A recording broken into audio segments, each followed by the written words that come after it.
I am Omega Pax. I am the last of the Cybertronian historians. This is the history of Transformers. Young and untested, Optimus Primal was a mere captain of an exploration ship when he and his crew were diverted off course to pursue a stolen Predacon ship under the leadership of Megatron. Though he does have a penchant for stuffy speeches, Optimus Primal is much more down-to-earth than his legendary namesake. He is committed to the Maximal codes of honor and moral judgment, but he does view them with some irreverence, and is not above finding loopholes or administering unorthodox solutions if necessary. He is eternally loyal to his friends and respectful to his enemies. He is brave and selfless in battle. However, he is so committed to helping others that he can withdraw into a deep depression when he feels that he has let them down.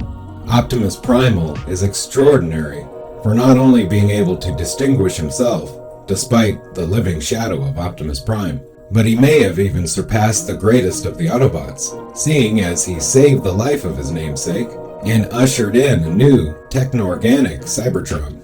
It is possible Optimus Primal is the greatest Cybertronian hero who had ever lived. Multiple millions of years later, Optimus Primal was the latest in a long line of noble Cybertronians, tasked by the gods with guarding the Requiem Blaster. For as long as he could remember, he was sealed with it inside a dome in the Primal Swamp to watch over it. This continued until Megatron eventually found and entered the vault, hoping to retrieve the blaster in order to keep it out of Megatronus' clutches. Primal appeared before him and fought to defend the blaster, but Megatron told him that Cybertron was facing extinction and that he was prepared to give his life to save the planet. Sensing the truth in his words, Primal relinquished the blaster to Megatron, who left the vault with it. As the former Decepticon and his team discussed their next move, Primal followed him outside and properly introduced himself, suggesting that they head for the Antietam Sanctorum. The group traveled to Cataclysm Tundra, where they unearthed the Sanctorum's hidden entrance. Finding a data terminal inside, they learned of Primal's origins as an agent of the gods, but were interrupted when Overlord and Rodimus Kron attacked. In the ensuing fight, Rodimus briefly trapped him beneath some rubble. When he emerged, he saw the Requiem Blaster left unguarded and attempted to flee with it. When Windblade called him out, he claimed that letting the blaster out of the Primal Swamp was a mistake, but accusations of cowardice by Windblade prompted a change of heart. Instead of leaving, Primal moved himself into the shadows on higher levels of the Sanctorum before tossing the blaster to Megatron so he could finish Overlord. In the aftermath, Primal thanked Windblade for stopping him from running. As Megatronus appeared to take the blaster, Primal attempted to defend it, but proved no match.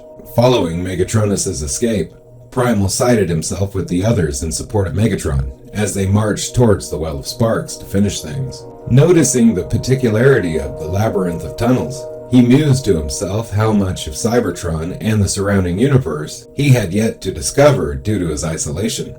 Though his spark was weakened by Megatronus' doomsday device, Primal and the others forced their way into the well. After saving Windblade from a potentially lethal blast, he and Grimlock worked to restrain Megatronus. However, Megatronus proved much too powerful and severely burned Primal and the others. The flames surrounding him died down while Megatronus fought Rodimus, now completely possessed by Unicron, and Primal resumed attacking Megatronus' device. Despite interference from Megatronus, Primal did his best to pull the Matrix free of the device. He eventually succeeded and began interfacing with the Matrix unexpectedly, creating a protective shield around him. When Perceptor revealed the Matrix had chosen him, he placed the relic into his chest, and he was transformed into a new form, dubbed Optimal Optimus by the Matrix, and proclaimed the protector of all sentient beings. He began to battle Unicron, now seemingly a match for him. Optimal eventually overtook his foe and managed to remove the Matrix of Conquest from his chest, restoring him back to his former self as Hot Rod. When Unicron attempted to use the Matrix to take control of Megatron, Optimal agreed to use the Requiem Blaster to destroy them both, hailing Megatron as a true hero. In the aftermath, Thanks to Matrix's choice of him as the new Prime, Optimal was later named the leader of Cybertron, though Optimal was unsure if he was worthy of this new role. The newly revived Optimus Prime taught him the ways of Cybertron, and promised to support him, as Optimal declared he would lead Cybertron into a new age of prosperity.